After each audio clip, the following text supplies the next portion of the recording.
This podcast is presented to you by Angie Taylor, founding trustee of Land Bountiful Ministry, a private ministerial association.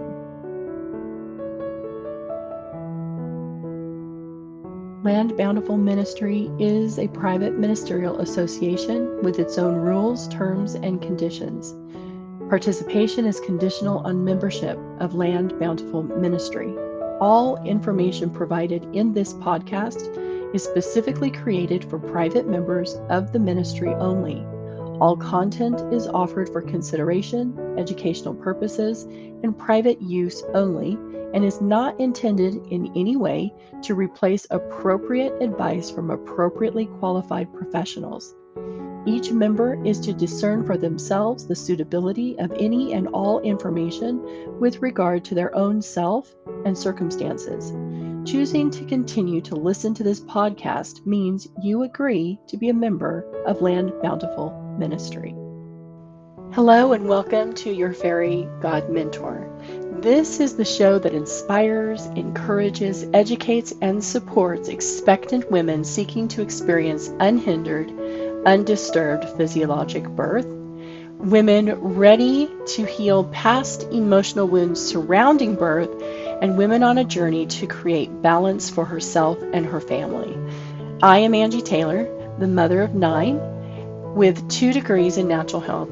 I am also a birth insider, knowing the ins and outs of the birth industry and all the good, the bad, and the ugly. I have worked with expectant women and their sweethearts since 2003 in a variety of roles, including childbirth educator, birth doula, home birth midwife, breastfeeding support, and life coaching. Sit back and enjoy hearing about all the things you never knew. Today I interviewed Jessica Eastman Stewart. She is the founder of Joyfully Managed Family. Jessica is a mother of 2 elementary-aged children, a former classroom teacher, and a former nonprofit executive who now helps families like yours create systems and routines to build in more joy and ease to the challenging work of managing family life. Jessica, I'm so glad to have you on my podcast, Your Fairy God Mentor. I am so excited for the things that we're going to share with people today to help make the mom life that much simpler, not necessarily easier, but that much simpler. Right. So I want to know first, why did you start the Joyfully Managed Family? Well, thanks for having me. I'm really excited to be here today. I started the Joyfully Managed Family because it's just overwhelming to be a parent. And I believe that parenting, while it's rarely easy, it can be more full of joy and ease, especially if we kind of deliberately manage our home and family lives in a way that allows that to be true. So, and this is especially, it's important to manage home and family life for any person, but it's especially important when families are growing, whether that's a first baby joining the family or a new child joining the family. There are just so many additional things that need to be done. There's a new human who has their own doctor's appointments. There's, there might be breast pumps that need to be cleaned and thought about and purchased, and lunches that need to be made to send to daycare. And, there's just a number of things to think about and do. And it also all creates, just less time overall for families and parents to take care of themselves. So I believe that we all deserve our lives to be a little bit more joyful and a little bit more easy. And so that's why I created the Joyfully Managed Family. Absolutely. And that's true, regardless of whether we as moms are working from home or working out of home or are not bringing in an income at all, because all moms work. I want to make that very clear. All moms work. Some of us get paid for it in hugs and kisses, and others of us get actual dollars for what we're doing. So it's really important for us as women to come together and acknowledge that we all work. And so because of that, we all need what you have to offer. what are some of the key strategies that you are using in your own home to keep things from becoming overwhelming? Because it's just so easy, especially right now, right? Where it's like the kids are going to school and then the next day or next week, no, they can't go to school. So all of us are in a constant state of upheaval right now. So yep. How are you doing things differently in your home? Yeah. So just like every family, we've got different ways of making things kind of work in our family. And there are three really key things that I found are most helpful to families that I'm connecting with. One of them is a daily list of things that we do to keep our home and family working. Another is kind of a weekly list of things that need to happen, but not every day. And then finally, a weekly meeting of the adults in the home, whomever that is, to kind of keep on top of whatever is happening in our lives.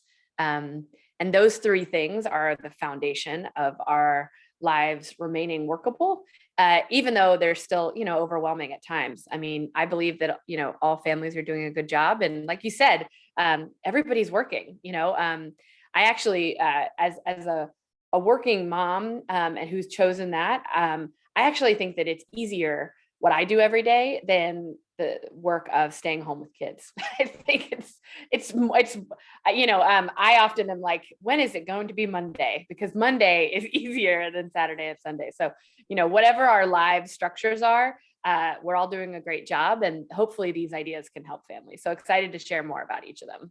Absolutely. Okay, so let's dive into each of those. Tell us more about the daily list. What kinds of things do you have on there? And I'm just kind of curious, exactly how long is this list? Is it like a novel? Well, it definitely can't be a novel if we want it to work. So this idea was born out of an evening. I had a newborn and a 1-year-old. And I remember just sitting with my husband after they both went to bed, just crying because it felt like our lives were just a mess. It was so hard to keep track of all the moving pieces. And so we were trying to come up with some solutions, and the daily list is something that we came up with that day. And we have been implementing it for over 6 years at this point. And it really helps. And so we actually call ours the daily 5 because it has 5 things on it, but different families who wanted to try this idea might have 3. I wouldn't recommend more than 5. Honestly, I think it's easy to fall into the idea of like our best selves, like maybe we have an idea that our best self every day vacuums and also reads for 20 minutes, and also, I don't know, dusts, or something like that. And I think it's really important that this doesn't become the daily 17, 3 to 5, I think. And it's things that just really need to get done in your life. And they might be different for different families. They have changed over our 6 years of using it because our lives have changed. So I'll give you a couple examples. When we first started it, one thing on the list was dishes. So we basically needed to run the dishwasher once a day. And for us, that worked well. And so we would make sure it got unloaded, loaded, and we would run it in the evening. So that was one thing. Another piece was, trash. If it needs to be done. So, making if there's a trash or recycling, compost need to be taken out. If so, put it out. Sometimes, it's not full, but if it is full, get it out.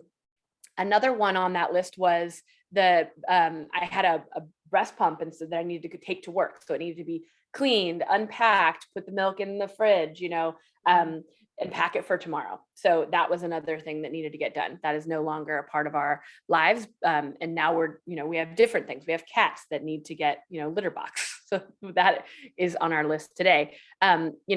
Kids' bags have been on that list. Now our kids actually take care of that themselves. But when they were younger, we needed to, does the bag have diapers in it that's going to daycare? Does the, do we have a lunch ready for them tomorrow? Those types of things. So, and we just took that list of 5 things, put it on a Post-it and stuck it on our microwave. And we needed it posted. I really recommend folks get it posted because we are all brain dead at the end of the day, and you don't need to spend any extra mental energy trying to remember what you're supposed to do. But at the end of the day, the other thing that really helped is that we kind of used some of the science of habits and habit stacking. So we had a habit of putting our children to bed. We never forget to do that. So because we had that habit of like, we always are going to put our kids to bed at night. Then we stacked this onto that habit. So after the kids were in bed, we would just go and do these 5 things, and make sure that, and it took us about, 15 minutes or so if both of us were doing it. These days, we often, one of us will do bedtime and the other one will actually do the list while bedtime is happening. But when our kids were really little, it kind of required both of us, and I was nursing and all of that to kind of do the whole bedtime routine. So, but still that daily list of, 4 or 5 things is what ours has changed over time, has really helped make sure at least those basics get done each day. Okay, so this is a list, if I'm understanding right, this is a list for you and your sweetheart of the things that need to get done, that mom and dad need to do in order for the home to run smoothly. That's right. And I'm envisioning this, I've got teenagers, and what I'm envisioning is having each one of them sit down and what are their 3 to 5 or 6 things that they've got to accomplish over the course of the day, to help them remember things like it's their week to do the trash, it's their week to handle straightening up of the living room, or all of those things. So to help teach them this same habit, because I know as a life coach, when I'm dealing with a totally overwhelmed mom, one of the things I do have her do is write down all the things that you feel you have to accomplish today. And it's like the top 25, right? And then I tell her, right. Okay, I want you to highlight what are the 6 things that are most important. And then I want you to circle the 3 things that absolutely must get done before you climb into bed. And those are the things you focus on, right? Because there's been times when I've made that list and I've put it on the refrigerator and my husband panics and he's like, whose list is this? And I'm like, don't worry, none of that's yours. It's all mine.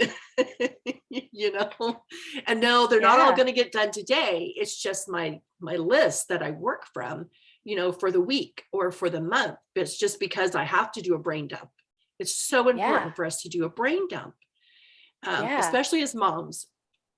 And I know someone who was taught by her grandmother, never make a to-do list first thing in the morning because it's overwhelming. And she said, instead, go about your day and at night, make a list of what you accomplished. And you'll see that there were 3 to 6 things that got done. So that's just kind of like this mesh of both. I think if we don't have a to-do list, or we don't at least have in our mind the things that must get done that day, then it's far too easy to just binge watch whatever we want to binge watch, whether it's 2-hour movies or single half-hour episodes of whatever. So I love your idea of the list. So what does the weekly list look like and consist of? Yeah. So the daily list is those things that, like dishes in our house, we can't do dishes getting done every day, just helps our life move easier. But there are things that we have to do that don't happen every day. So an example would be, it would be Thursday night and we needed to do the daily list, and get the bags ready and things like that. But it was also the night to put our trash at the curb in our neighborhood.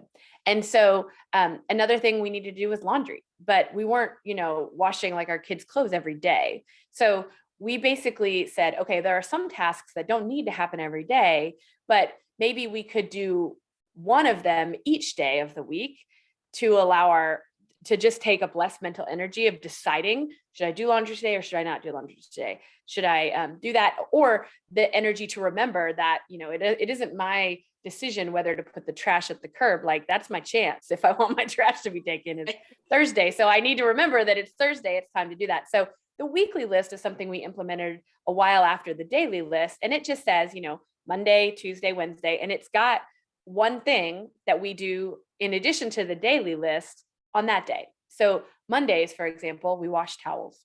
And it's not a magic. It's just that it's easy on a Monday, which is sometimes a hard day. And we make sure that we're not drying ourselves off with towels that are 3 weeks old because we know that on Monday we're going to do that. So I don't have to think about it. I don't have to think about, should I be doing the kids' laundry today? Should I be doing this? Should I, do this? I just know I just do the Monday, wash towels. And then Thursday is, put out the trash. We sometimes, I'll be honest, this is a vulnerable moment. We sometimes forget when the last time our children bathed is. So since we realized that, we added bathing to Sunday. So our children bathe on Sunday. And we know that at least when did they last bathe? Well, at least it was Sunday. And so we make sure that, and that works for us. We give our kids allowance on Saturday. We wash our clothes that we want to hang up to dry. Like nicer clothes or jeans and things like that we don't want to put in the dryer. We do those on Tuesday. And so we have, different things that we do each week. And so each day, what we're doing is coming downstairs, doing the daily list, and then looking and saying like, oh yeah, it's Monday. Okay, towels. And we'll like wash the towels on that day to make sure they get washed. Love that. I love that. And just to make sure that nobody badmouths you about about a weekly bath time for kids, it's really important for us to remember who our kids are and where they are in their stages of life, because I know when you've got a brand new baby and that baby's in your arms all day long, why would you bathe the baby every day? They're not on the floor. They're not getting into stuff, right? Whereas when they're toddlers and they're getting into everything, a lot of times they're getting a bath multiple times a day. Yeah. Right. Right. So you do go through times where a weekly bath sounds reasonable. And then when they're teenagers, you beg them to take a bath and you're grateful that they'll do it once a week. Yeah, I'm actually really grateful. and you always know when they have hard. Yeah. And when they're teenagers, when they have started to begin to notice the opposite sex, because they start to shower and bathe more frequently. So just so you're aware, that seems to be the cycle. That's the heads up. If you're wondering when your son is next going to take a shower, just, get him involved with a girl that you think is cute. And if he thinks she's cute too, he's going to start showering more. It's just the normal function of things. But I just want to make that clear for people to know it is okay for a child to have a bath just once a week. And part of that comes from even studies showing us that we've become too clean of a society, which leads into a lower immune system, which leads into being able to become sick sooner and more severe experiences of illness. So you're backed by science, Jessica. I just want you to know that. Great. Good to know. And, sometimes it is more if they come home and they're covered in mud, like obviously, or if there's some sort of accident, there's all sorts of reasons why there's additional baths sometimes, but this helps us make sure that it's at least that weekly bath. And we put it on to Sunday because we have a little more time, it's not a busy evening, but also because they do swim classes on Sunday. So it's a perfect time. They get in the pool and then we make sure that we want to bathe them afterwards. So it works out great for our family, but I love it. But yeah, it's nice to not have to, again, it's all about saving this mental energy, which is so precious as a parent. Having to think about, oh no, I haven't bathed my kids. Oh, we need to get that done. Oh, but bedtime's supposed to be in 15 minutes. And, it's a stressful thing. And just being able to say, you know what, I don't have to think about that because it's going to happen on Sunday. Right. And I know that I know that there are moms. Yeah, I know that there are moms right now who are going, I'm not the only one. So I just want all the moms listening. You're not the only one. It's okay. We oftentimes forget. Mine are teenagers. I don't even ask them anymore. They know it's non-negotiable. Saturday night, because we've got church on Sunday. Saturday night, you will bathe, and your clothes will be washed for Sunday, so that you don't walk in dirty clothes and stinking. I like it. It's clear. That's on your weekly list. Saturday night bathing. Right. Okay. Saturday night. Yep. You gotta have that stuff done. But I love the fact that it's, as you were sharing your daily and weekly list, I'm thinking, oh, those moments where we just get to be a robot and we just go move from the, okay, I've done that and I've done that and I've done that, when there's so much thinking and processing that goes into motherhood. It's nice to be able to have a way of just checking off the boxes, because there's so many things in our lives that don't have boxes for us to check. You know, because And they're checklists, ongoing things, right?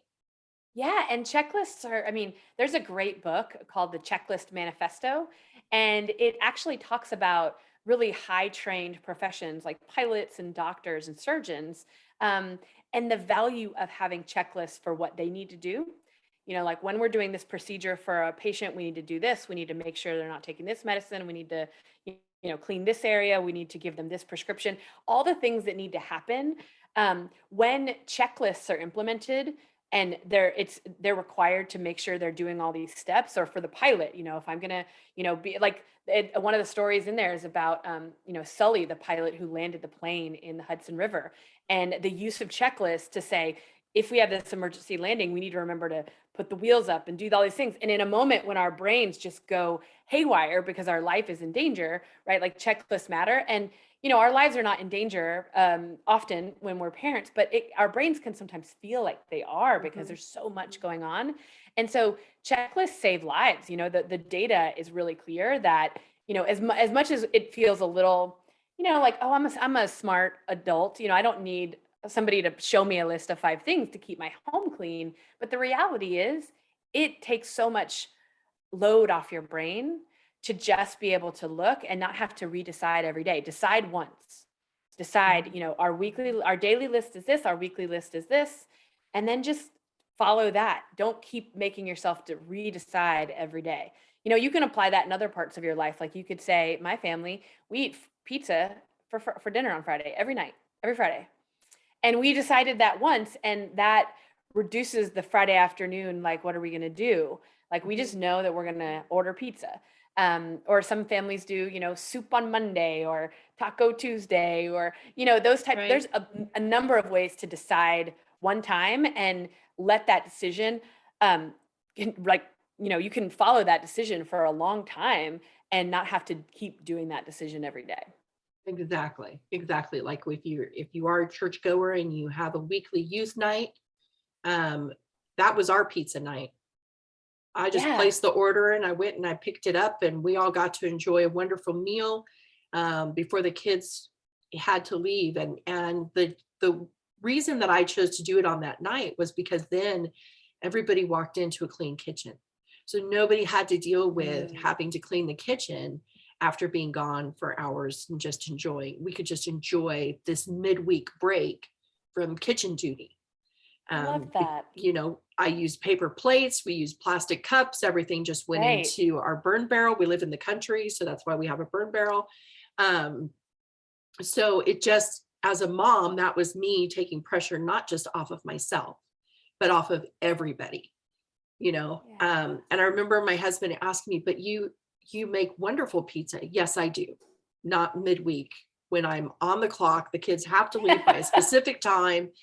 And you can only have one baking at a time. You've got all these people to feed. It's just much simpler to go and buy 2 medium pizzas, everybody at the table at the same time, enjoying things. We just throw the trash away and we're done. Everything is done for the evening.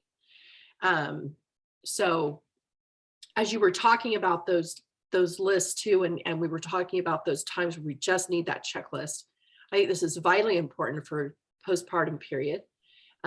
We as women need to take pressure off of ourselves, and sometimes we don't know how to do that. And the easiest way to do that, excuse me, is to create a checklist from which our family members can work, so that in the event that we are sitting down and we are nursing the baby and we are engaged in doing what we are supposed to do in that moment in time, that everybody knows what else could be getting done. Yes. And instead of mom sitting there feeling guilty about the fact where I'm trapped with this kid on me and I should be doing XYZ. No, when it's time to nurse, it's time to nurse. And there's vitally important reasons for that. Health protective reasons for us as women to sit down and relax and just nurse the baby. But if we've got a list, we can say to our family, as they're asking us what's for dinner or whatever, go check the list and let me know, because I forgot what we're having for dinner, and then I can have you start it while I'm doing this. Yeah. But the postpartum period, we seem to forget, even as women, how vitally important that is, as a part of having just grown the size of our family, that we need to take the time. And having that checklist is just so beneficial to be able to say, okay, these are the things that absolutely have to get done today, regardless of what's going on with anything else. And I'm not the only one who can do it. Right. And also, wherever we can, actually passing off the entire work of, from soup to nuts of a certain thing, the planning of it and the execution of it, to a partner or a grandparent if they're around. It can be, saying, what, like my husband, an example is, he's the president of the litter box. I hate that chore. I love that he takes it on for me. And so everything related to that, the ordering of the litter, the cleaning of it every so often, the daily things, he just deals with that. And so during the postpartum period, can somebody else be the president of the dishes? Even if they're just a grandparent visiting for a week, can you just say, what, one thing, if you could just take care of dishes this week, and just be the person, and they plan and they do it on their own schedule, or can you be the president of, my dad loves to cook. And so when he visits us, often he becomes the president of dinner for that week, because he loves to make us food and, feed us. And, can somebody else be the president of taking the older kids, out for an hour every evening during the, cluster feeding time, when the newborn is just going to be doing their newborn thing, Right. So not only being able to have the mom asking for help, but also just completely transferring the responsibility in wholeness to someone else and saying, for this period of time, can you just be in charge of breakfast for the kids, or, this or that. I think it can be really helpful just to get it completely out of our brains. And hopefully we can then say, what, I don't even have to think about that thing anymore. I don't have to ask anybody to do it, because I asked them once and I can trust them that they're going to take it on, and just getting really clear about that. And hopefully we're supported by folks who are capable and willing to say, okay, I'll be the president of that thing for a period of time. Right. For having someone in your life who's willing to be a true partner, right? Yeah. It's so important. So let's talk really about is. these weekly meetings.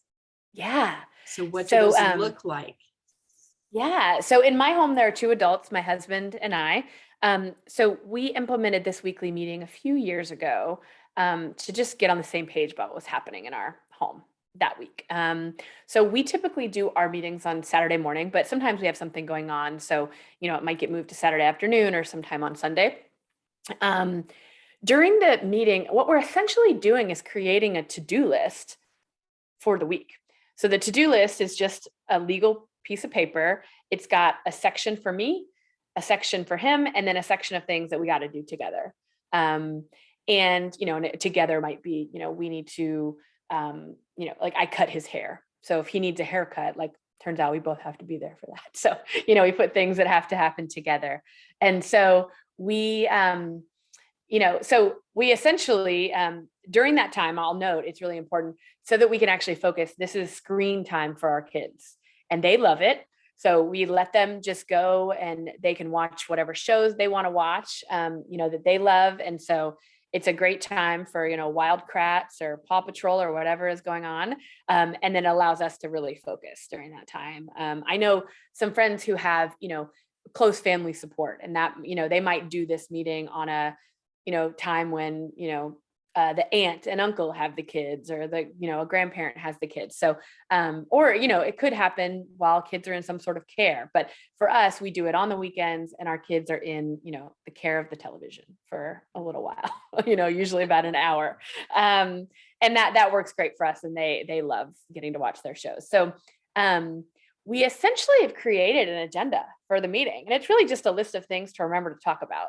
And so this agenda, if families wanted to try this, would be different for every family, but here's what it includes for us. So we look through the calendar for the next week, and that is to generate any to-dos. Like, oh, we have, a kid's birthday coming up next weekend. Do we have a gift to take? Let's get that on the list. Who's going to take care of that and put it on their list? Or it might generate problems like, oh no, I've got an early meeting on Wednesday. I normally take the kids in the morning to school. So I'm not going to be able to do that. Can you do that? Okay, let's make sure that's on your calendar so you remember to do that. We just kind of look through the week and are looking for any problems to solve, things to discuss, or, to-dos that need to get captured on our list. We talk about any parenting priorities. And sometimes, we kind of skip over this because everything's going okay. But this is the place where we might say, I think it's finally time to potty train the little one. When are we going to do that? What's the plan? Are we ready? Let's talk through the plan for that. Or it might be, hey, our daughter wants to do piano lessons. Like, are we open to that? Like, who's going to go do the research about that? Like, what are the next steps? We might decide, this actually came up this week. We were thinking about a choir for our kiddos.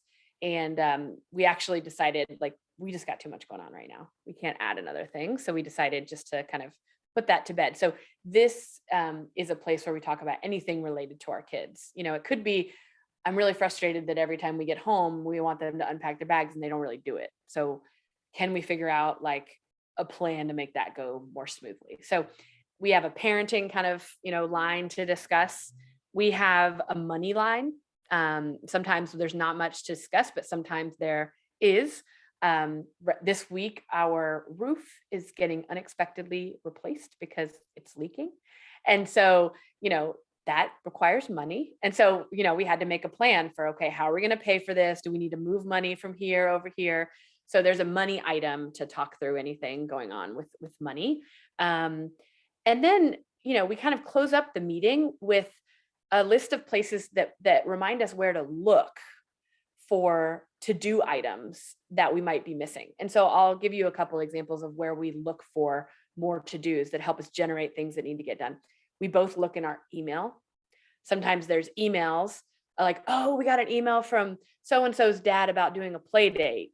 Okay, let's write down, my husband will respond about that, so sometimes they're, like, oh, the summer camp is going to open for registration next week. What do we need to talk about for that? So email is one place that we kind of find to-dos. We like uncover them and put them on the list. We do a quick walk around some of the key parts of our house because we might find like, yep, that thing broke and it needs to be super glued, and maybe we'll just sit in the meeting and super glue it, but maybe it's the whole thing that needs time and energy and we'll put it on somebody's list. We might say like, oh, look, that donations box is really full.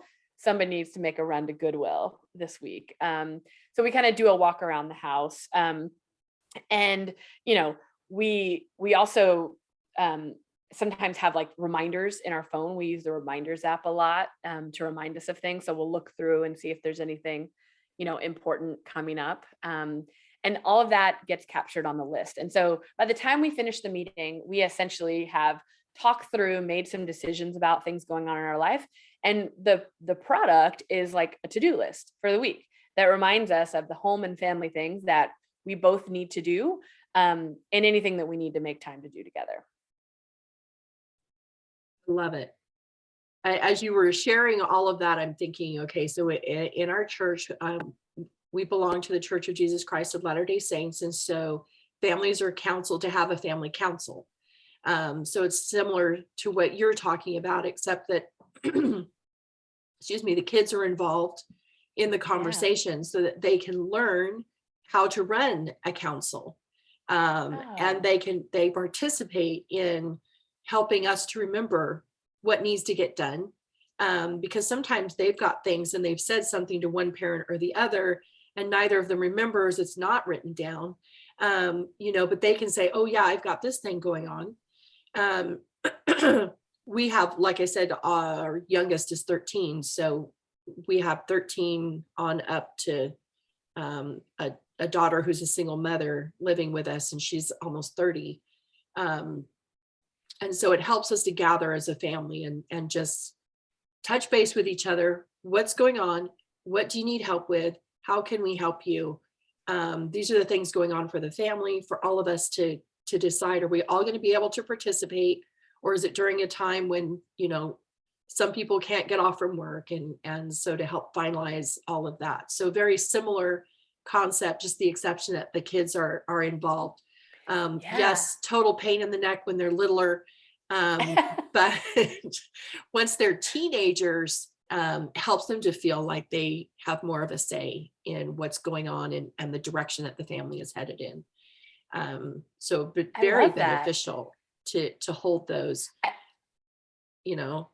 And I've been thinking about how and when my kids will be able to start participating, at least in parts of it. There might be obviously conversations that my husband and I need to have if we're, the kid, we need to discuss the kids, but there's so many parts that we would love to include them in. And so I've been starting to think about when is the right time to bring them in for certain parts of that. They're 5 and 7. So I feel like that could be soon. They're, ready to, they certainly love to participate when we're making meal plans for the week, and they want to make sure that somebody is thinking about hot dogs and mac and cheese because they really want to, are hoping that makes it on the list, and so I love that. And I definitely, I want to think more about that and read more about that in your church and how families do that, because I love the idea of bringing kids in as well. Yeah, we learned many years ago that in order to have a conversation about the kids, we had to do it away from the house. They just got old enough where they were eavesdropping, and we didn't know that they were eavesdropping. And and on their part, it wasn't intentional. It was just they happened to be in the next room. They could hear what we were talking about. Yeah. And next thing we knew, everybody at church thought that we were moving. And so we decided those conversations need to be had away from home. So those are now referred to as weekly date night. That's where we leave the home, have dinner, and talk about all of the things that the kids don't need to know yet, because they might not pan out, those kinds of things where we don't want them feeling exactly anxious and uprooted when they might not even need to feel that way. My husband's an engineer, so we've moved every 2 to 3 years, the past 22 years. So it's, the kids are like, especially now, because we're in our 3rd year of living where we are. So it's like, okay, where are we going next? Or like, there's nothing on the table. I promise you, there's no conversations being had. I want them to plant their, root themselves someplace. But at the same time, if it's where the income is, it's where we need to go. So, but it, very important. Our church also counsels the parents to, for the father to meet with each one of the children, to have father-child time of getting to know one another, whether that's going out to dinner or just touching base with them. How are things going? Heard you have a boyfriend, or heard you have a girlfriend, share with me about that, to get those connections, because, our kids just intuitively and instinctively go to mom first for everything. And so she knows a lot more about what's going on in the lives of her children than dad does. And that's not his fault. I want to make that clear. That's not his fault. It just seems to be how we as humans are. So just a way to help dad get connected with the kids. His role in their life is as important as mom's role in their life. And so they need to have that relationship with him.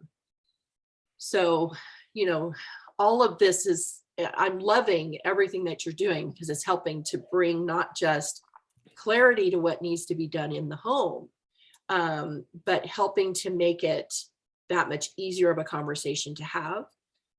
Having the financial conversation weekly is so vitally important. I was joking with the kids last night. It's, you guys got to understand, if I die before dad, he's going to really struggle, because I know all the finance stuff. I know all the account login information and all of that.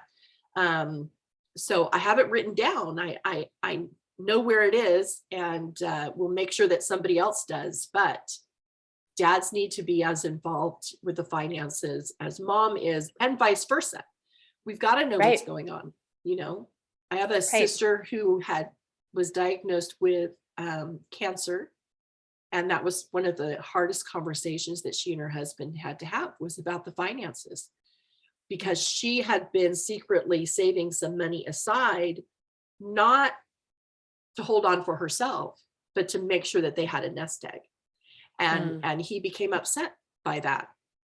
You know, however, she was the one handling the finances. And it was no different than, there are men who do that. They have a nest egg sitting aside that their wife has no knowledge of, because she's not involved in the finances. Not because there's ill will there, not because we're hiding money from each other, but because you just get into that financial thing. And when you're doing it by yourself and the other person doesn't want to know what's going on, there's a problem there. So I love that you include totally that agree. financial conversation. So important for both parties to know what's going on. Yeah. And we don't have to do everything financially together. For example, my husband pays credit card bills. That's something he does, takes care of that. I know that he's on top of that. While I, for example, categorize transactions in our budgeting system that we use an app called You Need a Budget. And so I use that. And so we have different responsibilities about who does what, but both of us being in the loop about everything is really important. So I totally agree. And it can be tricky.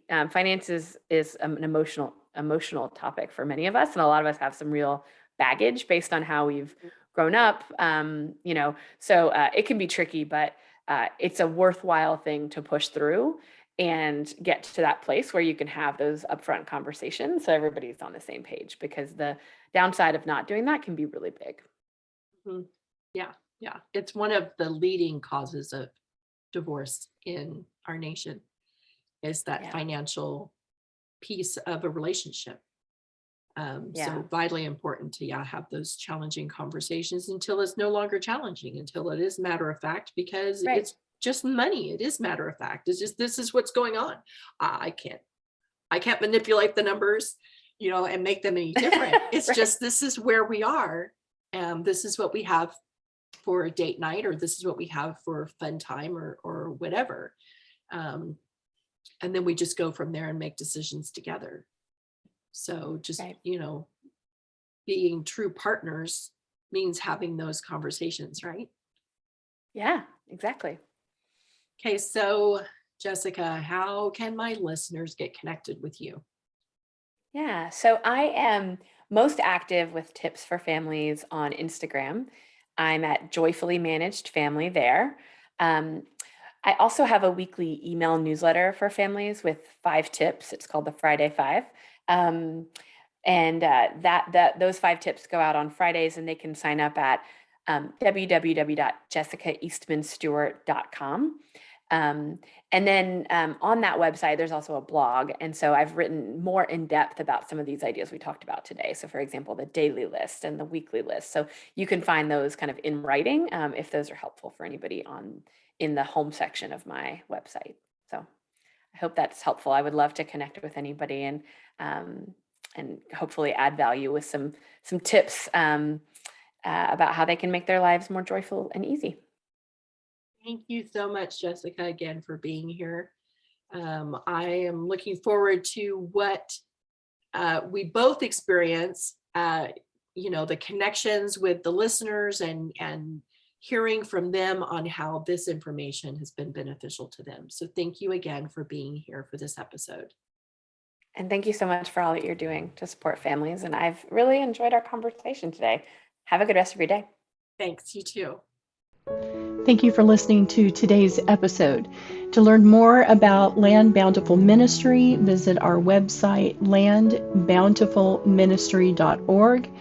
To learn more about this week's guest, simply visit the description for this episode. And if you'd like to be a guest on this show, send an email to Angie at landbountifulministry.org.